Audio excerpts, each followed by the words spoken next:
আপনি যখন কোরআন তেলাওয়াত করেন তখন আপনার আর কাফেরদের মাঝে আমি পর্দা ঢেলে দেই। পর্দা, কাফেররা আপনারা দেখে না। সুবহানাল্লাহ। সূরা লাহাব যখন নাজিল হলো, তাব্বাত ইয়াদা আবি লাহাবি ওয়া তাব, ধ্বংস হোক, নিপাত যাক আবু লাহাবের দুই হাত। আবু লাহাব কে ছিল বলেন তো? বিশ্বনবীর চাচা। তো আয়াত যখন নাজিল হলো, চাচার বদনাম যখন আয়াতে আসলো, চাচি উম্মে জামিল খুব রেগে গেল। সে যখন নমুসলিমদের কাছে শুনতে আরম্ভ করলো, কি আমার স্বামীর ব্যাপারে কটূক্তি, আজকে মুহাম্মদের খবর আছে, আতাইনা ওয়া আবাইনা ওয়া আমরাহু কালাইনা, আজকে মুহাম্মদের একদিন আর আমার একদিন, একটা স্পরস্পর করে ছাড়বো। রেগে মেগে, খুব জাদ্রের মহিলা ছিলেন, আসতেছে। তো বিষ্ণু ইসা ইসলাম কাবা ঘরের পাশে আবু বকর রাদিয়াল্লাহু তাআলা আনহুকে নিয়ে বসা। তো আবু বকর রাদিয়াল্লাহু তাআলা আনহু এই দৃশ্য দেখে বললেন, ইয়া রাসূলুল্লাহ, আপনি এখান থেকে চলে যান, উম্মে জামিল এসে আক্রমণ করবে আপনার উপর। আল্লাহ রাসূল বললেন, আবু বকর তুমি ভয় পেও না, আমি জাস্ট একটু কোরআন তেলাওয়াত করবো, এরপরে কি হয় দেখো। বিষ্ণু ইসা ইসলাম কোরআন তেলাওয়াত করতে লাগলেন। আর রেগে মেগে আগুন হয়ে উম্মে জামিল আসছে, এসে আবু বকরকে বলতেছে, এই আবু বকর, তোমার বন্ধু মুহাম্মদ কোথায় বলো। পাশেই কিন্তু বিশ্বনবী বসা, কিন্তু সে চোখে দেখে না। সুবহানাল্লাহ বিহামদি। জাআলনা বাইনাকা ওয়া বাইনাল্লাযিনা লা ইউমিনুনা বিল আখিরাতি হিজাবাম মাসতুরা। নবী, আপনি যখন কোরআন পড়েন, কাফেরদের আর আপনার মাঝে আমি কি এঁটে দেই? পর্দা এঁটে দেই, ওরা দেখে না। আপনি বিপদে পড়ছেন, আপনি কোরআন পড়েন, আপনার শত্রু আপনাকে দেখবে না। হিজরতের রাতে বিষ্ণু ইসলাম আবু বকর রাদিয়াল্লাহু তাআলা আনহুকে নিয়ে গারে সাউরে আশ্রয় নিলেন। মক্কার কুরাইশরা খুঁজতে খুঁজতে আবু বকর রাদিয়াল্লাহু তাআলা তো ভয়ে তটস্থ, যে কি না কি হয়ে যায়। আবু বকর রাদিয়াল্লাহু তাআলা আনহু বললেন যে আমি অবাক, আমার পাশ দিয়ে হেঁটে যায় ওরা, কিন্তু আমাদেরকে দেখে না। ইমাম আল কুরতুবী, তিনি মনসুর দুর্গে বন্দী ছিলেন, জালিমের বন্দিশালায়। উনি জেলখানা ভেঙে পালাতে লাগলেন। পালাতে সৈনিকরা টের পেয়ে গেল, খুঁজতেছে ওনাকে, খুঁজতে ধরার জন্য উনি এক পাহাড়ের চিপায় যেয়ে আশ্রয় নিলেন আর সূরা ইয়াসিন তেলাওয়াত করতে লাগলেন। তো ওরা খুঁজতে পায় না, কিন্তু উনি পাশেই, চোখে দেখে না। তো উনি বললেন যে হঠাৎ এক সৈনিক, সে ইউরিন পাস করতে লাগলো দাঁড়িয়ে, মানে প্রস্রাব করতে লাগলো। তার প্রস্রাবের ছিটে ফোঁটা আমার গায়েও লাগতেছে, কিন্তু সে আমারে দেখে না। সুবহানাল্লাহ পড়বেন না? জাআলনা বাইনাকা ওয়া বাইনাল্লাযিনা লা ইউমিনুনা বিল আখিরাতি হিজাবাম মাসতুরা। নবী হে, যখন কোরআন পড়বেন, আপনার কাফেরের মাঝে আমি কি এঁটে দেই? পর্দা এঁটে দেই। আমি নিজেও এটার অনেক প্রমাণ পেয়েছি। আমি বাংলাদেশের একটা জেলায়, চাঁদপুরের এদিকে একটা এলাকায় আমার একটা তাফসীর প্রোগ্রাম ছিল।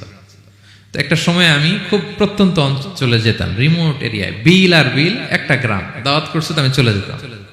কোরআনের কথা আমার পৌঁছাইতে হবে সব জায়গায়। তো মাহফিল শেষে রাত 2টার দিকে আমরা ফিরতেছি, বিল কিছু গুচ্ছ গ্রাম। হঠাৎ একটা মোড়, ওই মোড়ের ওইখানে দেখে একটা গাছ ফালানো। এটার মানে হচ্ছে আশেপাশে ডাকাত আছে, ওখানে ডাকাতি এরকম হয় আর কি, বিল এরিয়াতে গাছ ফেলে রাখে। তো গাছ থাকলে তো আর কোনো সিএনজি, প্রাইভেট কার কিছুই যাবে না। তাই আমি বুঝতে পারলাম যে এটা তো ডাকাতের কাজ। আমি সূরা ইয়াসিন তেলাওয়াত শুরু করে দিলাম। বিপদে পড়লে সূরা ইয়াসিনের প্রথম 9 আয়াত, কয় আয়াত? এই 9 আয়াত পড়বেন। পড়তে আরম্ভ করলাম, ড্রাইভারকে বললাম একটু করে পেছাও। তো টর্চ মারতেছে বিল থেকে, মানে ওরা তো ওখানে উৎপেতে আছে। আমি পড়তেছি, কিছুক্ষণ পরে ডাকাত নিজে এসে গাছ সরাই দিয়ে বলতেছে যান। মানে ও কি করবে ও নিজেও বুঝতেছে না। ও যে কি করবে, ও কি করতে হবে, ওটা মানে বুদ্ধিজ্ঞান সে হারাই ফেলেছে। সে শুধু গাছটা সরালো, বলতেছে যান।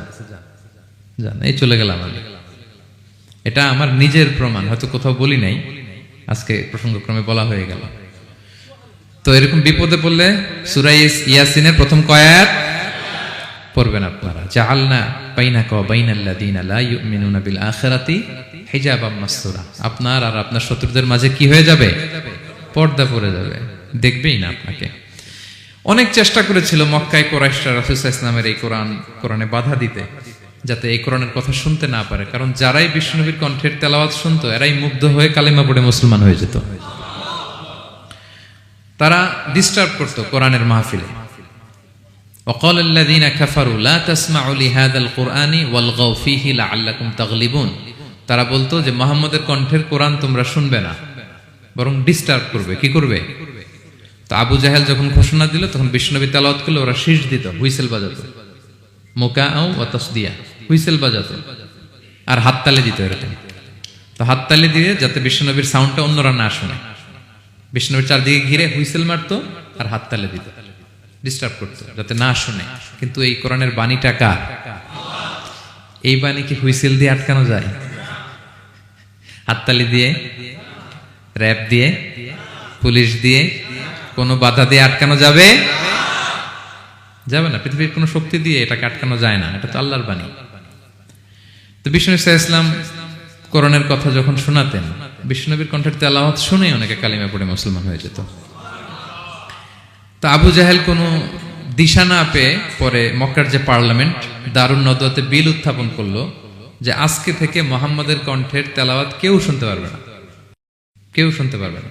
তো মজার ব্যাপার হচ্ছে সবাইকে না করে লুকায় লুকায় সে নিজেই শুনতে যায়, কারণ সে তো আরব হওয়ার ফলে কোরআনের যে ভাষা শৈলী, যে প্রাঞ্জল বাক্য বিন্যাস, শব্দের বুনন, এটা শুনে সে অবাক হয়ে যায় যে এত সুন্দর বাক্য বিন্যাস কিভাবে হতে পারে।